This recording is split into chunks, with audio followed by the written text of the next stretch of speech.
everyone. Well, I do have a little bit of good news, hopefully. A bit of a resolution to the fiasco that was yesterday with my meds. I called first thing this morning. They opened at 8, called right at 8, still ended up having to wait on hold for a while. But I did end up speaking with the same person I spoke to yesterday. So she already knew what was going on.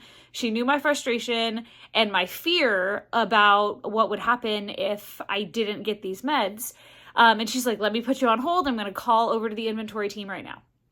So sat on hold for a little bit, and she came back over, and not only had she spoken to the inventory team, she'd also talked to what she called their solutions department to figure out how to get me those meds before I ran out. And so essentially there was some kind of wonky thing in the system where it didn't push my prescription through the way it was supposed to.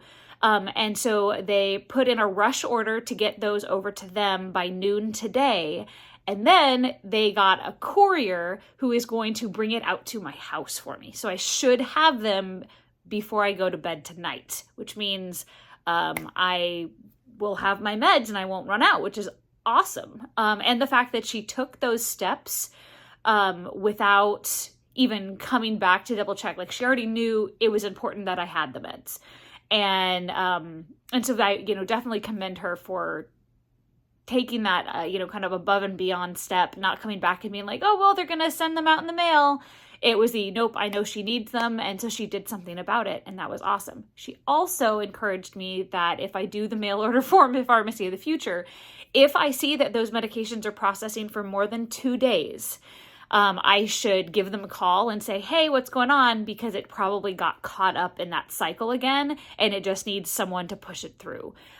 She says, hopefully that won't happen, but it could. So she at least gave me the solution of what to do in that case. So really, to know that they really shouldn't be sitting in processing for more than 2 days, that then there's something wrong, is an awesome thing to know. And I very, very much appreciate her.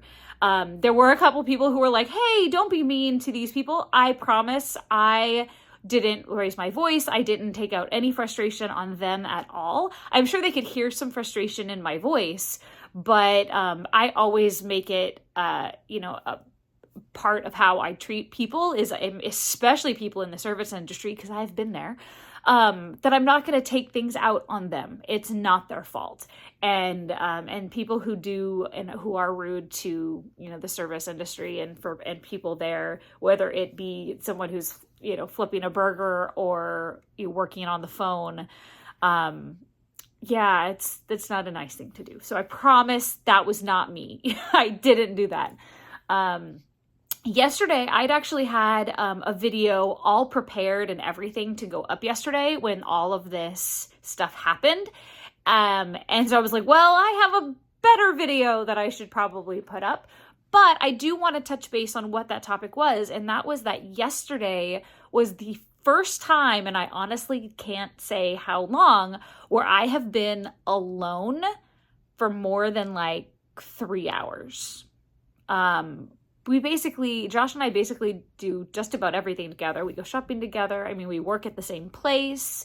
And part of it is his concern about me as well, in that, right now, I have low blood pressure. What happens if I faint and no one is here to be there to support me in that, or when I'm hurting, or whatever it could be. He has all of these different scenarios going around in his brain. And then part of it is just kind of how we live our life. We like doing things together. But I do remember a few doctor's appointments ago, my oncologist even looked at Josh and was like, give her some space, give her some time where she can have her own alone time. And yesterday was really one of the first times where it was more than just a 3-hour period where maybe he brought the kids and went to the store without me. And that was a very interesting feeling. It kind of I'd finish something up and kind of walk around to see if that would help me feel a little better. And I'd be like, and there's no one here.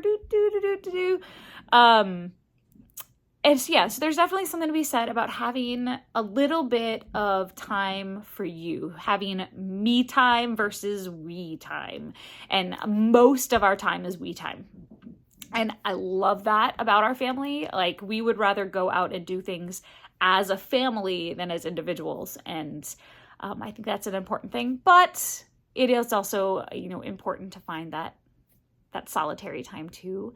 And so I'm curious what you like to do when you have me time. What is your me time activity? Is it reading? Is it going to getting your nails done? Is it taking a nap? Like what are some of those favorite things that you have when you actually have a little bit of time just to yourself? Yeah, that's my question today. All right, well, I hope you guys are doing well today. Make sure you are kind, make good choices, and I will see you tomorrow, and I'll give you an update on whether the courier showed up or not. I'm sure they will, but we will see.